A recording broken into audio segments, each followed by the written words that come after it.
এরকম মজার ফুলকো ফুলকো বেগুনি খেতে তো আমার ভীষণ ভালো লাগে। মুচমুচে ফুলকো ফুলকো বেগুনি আজকে বানিয়ে নিয়েছি একদম সহজ উপায়ে, সহজ রেসিপিতে। বেগুনি খেতে কিন্তু সবারই ভালো লাগে। একটু একটু ঝাল ঝাল মুচমুচে ফুলকো ফুলকো বেগুনি বানানোর সহজ রেসিপি আজকে আমি নিয়ে হাজির হয়েছি। বাড়িতে থাকা উপকরণ দিয়ে আজকে বেগুনি বানিয়ে নেব।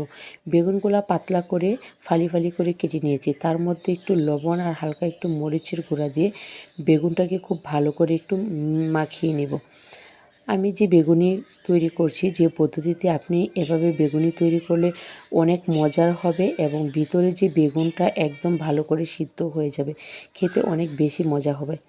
বেগুনি তৈরি করার জন্য আমি একটা বাটির মধ্যে 2 কাপ পরিমাণ ময়দা নিয়েছি। আপনি চাইলে আটা বা চাউলের গুঁড়া দিয়েও তৈরি করতে পারেন। আমি আজকে ময়দা দিয়ে বেগুনিটা তৈরি করছি, খুব ফুলকো ফুলকো।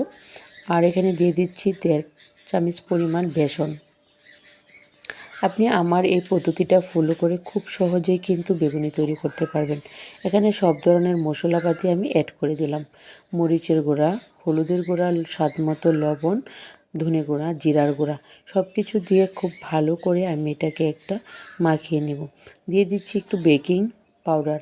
অবশ্যই বেকিং পাউডার দেওয়ার চেষ্টা করবেন। বেকিং পাউডার বা বেকিং সোডা দিলে বেগুনিটা খুব ভালো করে ফুলে যাবে।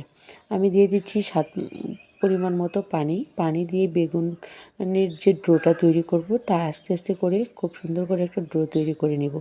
একসাথে খুব বেশি পরিমাণে পানি দিতে যাবেন না, কারণ একসাথে বেশি পরিমাণে পানি দিলে ডোটা বেশি নরম হয়ে যেতে পারে। তার জন্য অল্প অল্প পানি দিয়ে ডোটা তৈরি করবেন। একটু মরিচের গুঁড়া দিয়ে দিচ্ছি। যদি আপনি ঝাল বেশি খেতে চান তাহলে আপনি পরিমাণ মতো আরেকটু মরিচের গুঁড়া বেশি দিবেন, কারণ আমি ঝালটা একটু বেশি পছন্দ করি। তার জন্য আমি পরবর্তীতে আরেক চামচ মরিচের গুঁড়া দিয়ে খুব ভালো করে মেখে একটা সুন্দর ডো তৈরি করে নিয়েছি। আপনার বেগুনি তৈরি করতে যত সুন্দর করে ডো তৈরি করবেন, বেগুনি কিন্তু ঠিক ততটাই মজা হবে।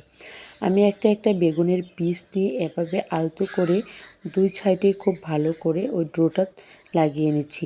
আপনিও এভাবে ঠিক লাগিয়ে নেবেন, তাহলে দেখবেন আপনার বেগুনিটা খুব ভালো হয়েছে এবং ফুলকো হয়েছে। আপনি এভাবে রেখে দিবেন কতক্ষণ, দেখবেন একদম বেগুনিটা নরম হয়ে গেছে। তো আমি এভাবে উল্টিয়ে পাল্টিয়ে কড়াইয়ে তেল দিয়ে তেলটা গরম হওয়া অবধি অপেক্ষা করছি আর এরকমভাবে গুলিয়ে নিচ্ছি। নিয়ে আমি কড়াই আস্তে আস্তে করে ছেড়ে দেব।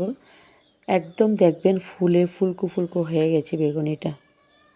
তো কড়াইয়ের তেলটা গরম হওয়া অবধি আমি একটু অপেক্ষা করছিলাম। তেলটা গরম হয়ে গেলে আমি বেগুনিটা ছেড়ে দেব।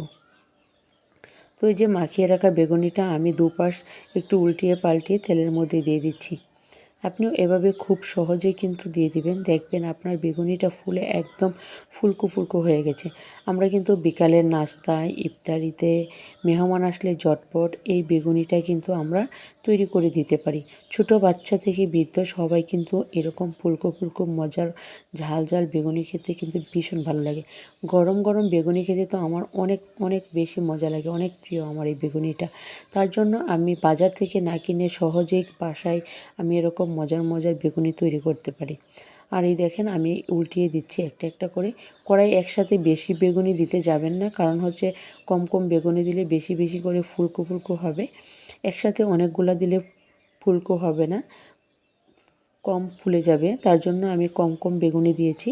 আর আপনি অবশ্যই মিডিয়াম টু লো হিটে ভাজার চেষ্টা করবেন, তাহলে হচ্ছে আপনার বেগুনিগুলো অনেক বেশি ফুলকো হবে। বেগুনি আমার অনেক পছন্দের একটি খাবার। বিকালের নাস্তা হিসেবে আমি বেগুনি খেতে খুব বেশি ভালোবাসি। তার জন্য আজকে আপনাদের সাথে আমি এই রেসিপিটা শেয়ার করলাম।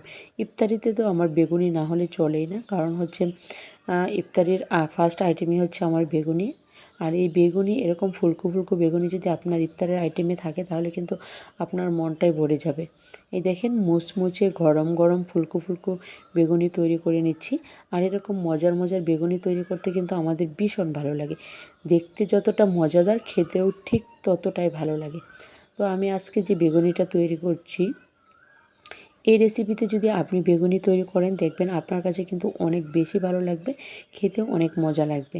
আর আপনি সহজেই বাসায় থাকা যে উপকরণগুলো আছে এই উপকরণ দিয়ে কিন্তু আপনি এই বেগুনিটা তৈরি করতে পারেন। আমার এই 3টা বেগুনি হয়ে গেছে, আমি কিন্তু উঠিয়ে নিচ্ছি। অবশ্যই একটা টিস্যু পেপার বা একটা কাগজ বিছিয়ে নেবেন একটা শুকনা প্লেটের মধ্যে, ওইখানে রাখবেন, তাহলে হচ্ছে উপর আগলা যে তেলগুলো থাকবে বেগুনির গায়ে সেটা কিন্তু ঝরে যাবে। আমি একটা প্লেটের মধ্যে একটা টিস্যু পেপার বিছিয়ে নিয়ে এখানে বেগুনিগুলো উঠিয়ে নিচ্ছি। বাসায় থাকা সহজ উপকরণ দিয়ে কিন্তু আপনি বেগুনি বানাতে পারেন। বেগুনি বানাতে গেলে অনেক বেশি বেগুনেরও প্রয়োজন হয় না, ছোট্ট একটা বেগুন দিয়ে কিন্তু অনেকগুলো বেগুনি তৈরি করা যায়।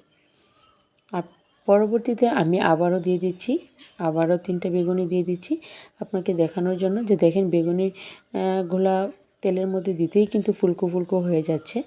তো আমার এই মজার মজার রেসিপি যদি আপনার ভালো লেগে থাকে অবশ্যই আমার চ্যানেলটা সাবস্ক্রাইব করে পাশে থাকবেন। আর আমার চ্যানেলে অনেক ভালো ভালো রেসিপির ভিডিও দেওয়া আছে, প্লিজ দয়া করে আমার অন্যান্য ভিডিওগুলো যদি আপনার ভালো লাগে তাহলে আমার চ্যানেলটা ঘুরে দেখে আসতে পারেন। এই দেখেন আমার আবারও অনেক ফুলকো ফুলকো বেগুনি তৈরি করা হয়ে গেছে। একদম মজাদার এত মুচমুচে ফুলকো ফুলকো বেগুনি তৈরি করে ফেলেছি না, দেখেই কিন্তু খেতে ইচ্ছে করছে। যে কেউ খেলে একবার আপনার এরকম মজার মজার বেগুনি সে কিন্তু সত্যিই আপনার প্রেমে পড়ে যাবে। আর বাসার সবাই তো অনেক বেশি প্রশংসা করবে। এই দেখেন কত মজার হয়েছে, ভিতরে বেগুনগুলো একদম সুন্দর করে সিদ্ধ হয়ে গেছে। আর এরকম মজার মজার রেসিপি পেতে আমার চ্যানেলটা সাবস্ক্রাইব করে পাশে থাকুন। তো আপনাদের সামনে আবারও দেখা হবে অন্য কোনো একদিন অন্য কোনো ভিডিও নিয়ে। সে পর্যন্ত